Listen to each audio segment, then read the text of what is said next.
Hi. So now we're gonna read chapter 24. Let's get into it. Holly eventually arrived at her house and waved to Sharon and Denise, who were sitting on the garden wall sunbathing. They jumped up as soon as they saw her and rushed over to greet her. God, you both got here quick, she said, trying to inject energy into her voice. She felt completely and utterly drained, and she really wasn't in the mood to have to explain everything to the girls right now. But she would have to. Sharon left work as soon as we called, and she collected me from town, Denise explained, studying Holly's face and trying to assess how bad the situation was. Oh, you didn't have to do that, Holly said lifelessly as she tried to put the key into the door. Hey, have you been working in your garden? Sharon asked, looking around and trying to lighten the atmosphere. No, my neighbor's been doing that, I think. Holly pulled the key from the door and searched through the bunch for the correct one. You think? Denise tried to keep the conversation going while Holly battled with yet another key in the lock. Well, it's either my neighbor or a little leprechaun lives down the end of my garden. She snapped, getting frustrated with the keys. Denise and Sharon looked at each other and tried to figure out what to do. They mentioned to one another to stay quiet. They motioned to one another to stay quiet as Holly was obviously stressed. Oh, fuck it, Polly yelled and threw her keys on the ground. Denise jumped back, just managing to avoid the heavy bunch from slamming into her ankles. Sharon picked them up. Hey, hon, don't worry about it, she said lightheartedly. This happens to me all the time. I swear the bloody things jump around on the keyring, deliberately just to piss us off. Polly smiled wearily, thankful that somebody else could take control for a while. Sharon slowly worked her way through the keys, talking calmly to her in a sing-song voice, as though Holly was a child.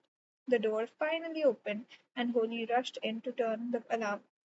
Thankfully, she remembered the number, the year Jerry and she had met, and the year they got married. As if she could ever forget those numbers. Okay, why don't you two make yourselves comfortable in the living room and I'll follow you in a minute? Sharon and Denise did as they were told, while Holly headed into the toilet to splash cold water on her face. She needed to snap out of this daze, take control, and be as excited about this holiday as Jerry had intended. When she felt a little more alive, she joined the girls in the living room. She pulled the footrest over to the couch and sat opposite the girls. Okay, I'm going to drag this one out. I opened the envelope for July today, and this is what it said.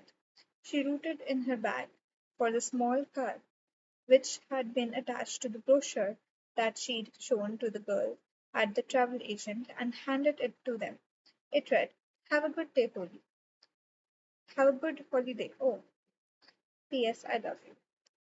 Is that it? Denise wrinkled up her nose, unimpressed. Sharon nudged her in the ribs.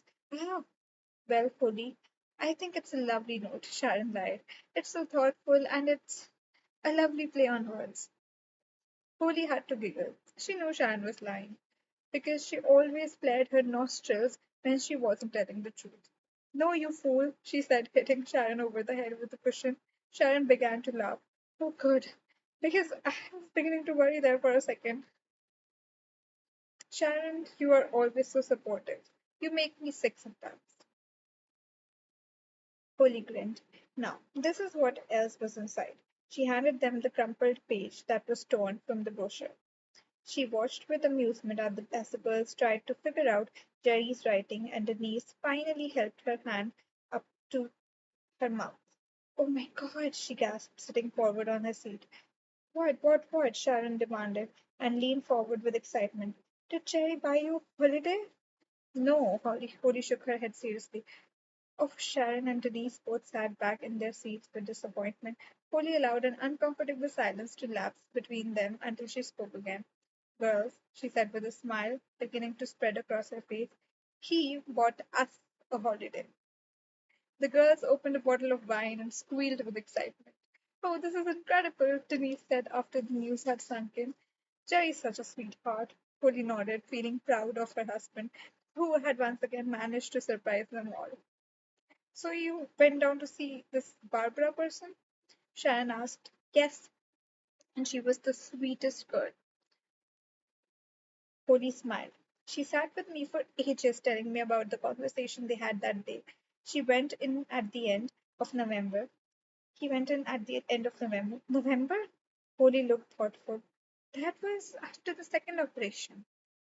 Polly nodded. The girl said he was pretty weak when he went in. Isn't it funny that none of us had any idea at all? Sharon said.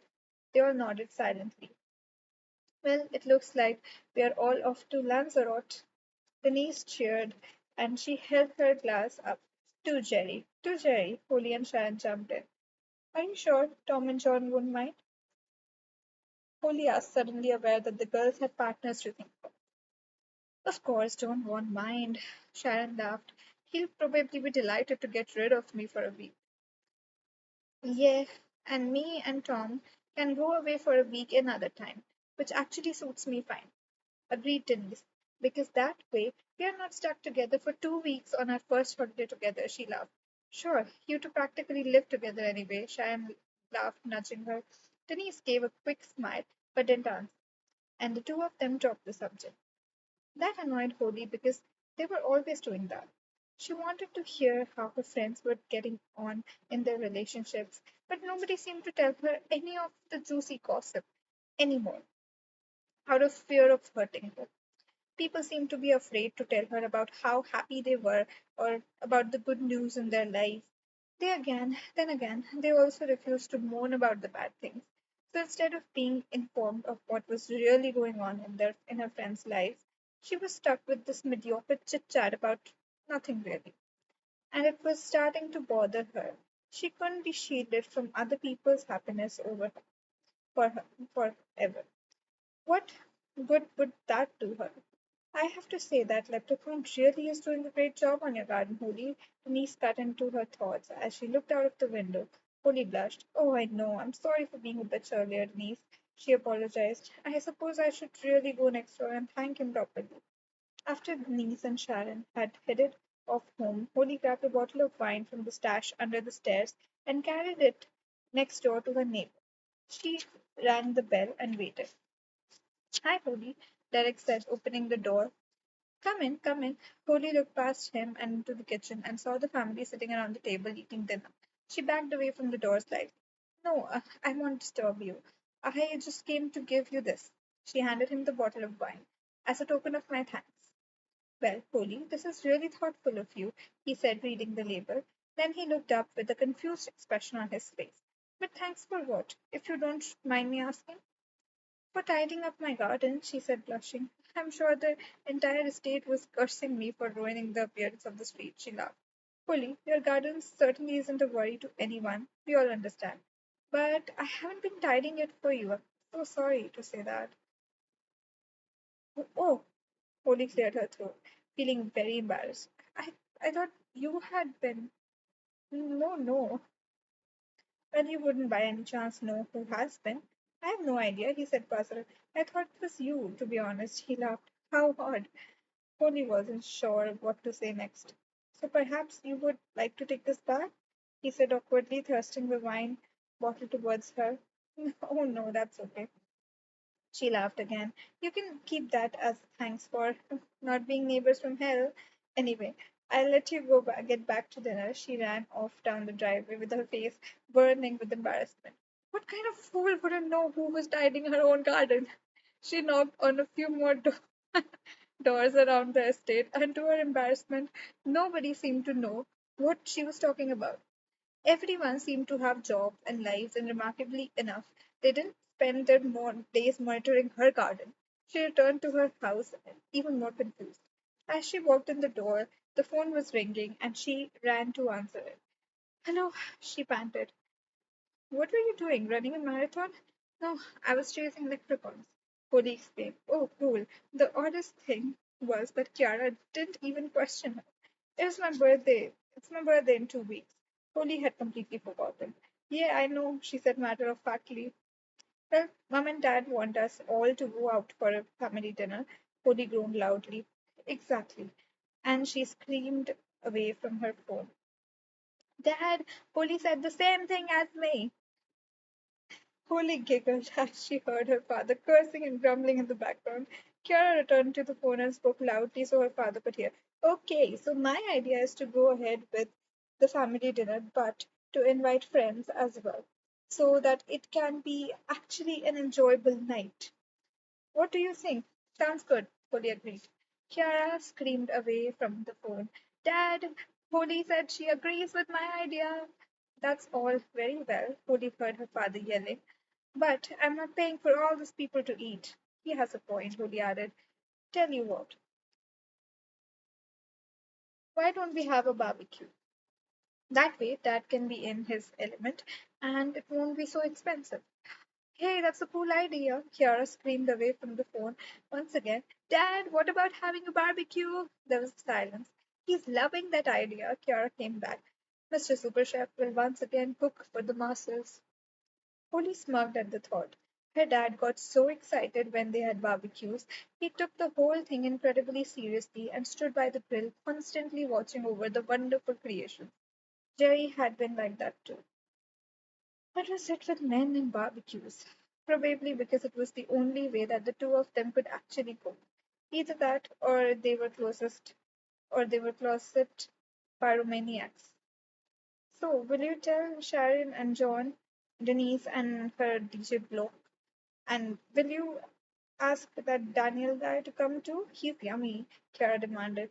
Kiara, I hardly know that guy. Ask Declan to ask him. He sees him all the time. No, because I want you to subtly tell him that I love him and want to have his babies. Somehow, I don't think Declan would feel very comfortable doing that. Polly groaned. Stop it, Kiara. Give out. He's my birthday treat. Okay, Holly gave in. But why do you want all my friends there? What about your friends? Holly, I've lost contact with all my friends. I've been away for so long, and all my friends are in Australia, and the stupid bastards haven't bothered to call me. Clara huffed. Holly knew to whom she was specifically referring. But don't you think this would be a great opportunity to catch up with your old friends? Invite them to a barbecue. It's a nice, relaxed atmosphere. Yes, right. What would I have to tell them when they start asking questions? Have you a job? No. Have you a boyfriend? No. Where do you live? Actually, I still live with my parents. How pathetic would I sound? Holly gave up. Okay, whatever.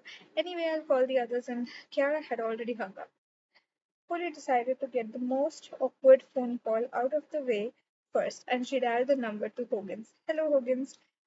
Hi, can I speak to Daniel Connolly, please? Yeah, hold on. She put up on hold and she was put on hold and green sleeves belted out into her ear. Hello. Hi, Daniel.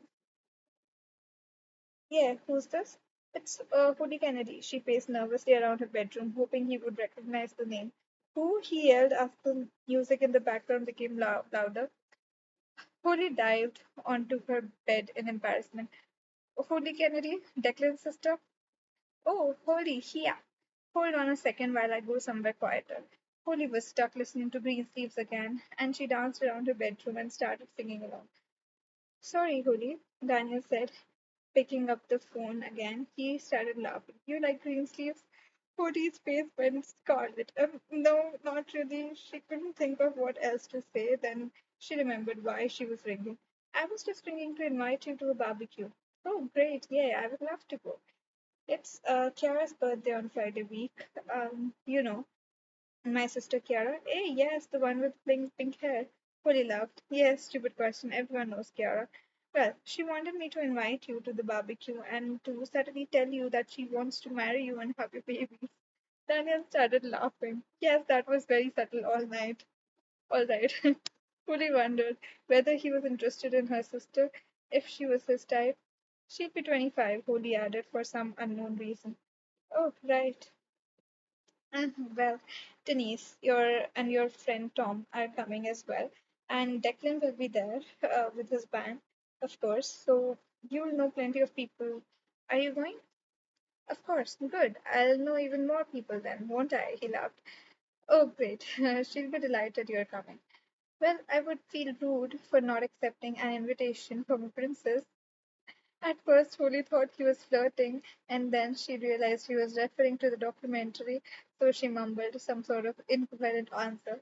He was just about to hang up on the phone when a thought suddenly popped into her head. Oh, there's one more thing. Just one more thing. Go for it, he laughed. Is that position behind the bar still available? Okay, that's the end of this chapter. Let's see you in the chapter 25. Um, yeah, I'm curious to know what that position behind the bar is going to be for. Like, is Odie thinking for that position, or does she want that position for someone else? I don't know. Okay, but yeah, it was fun reading. See you in the next chapter. Bye bye.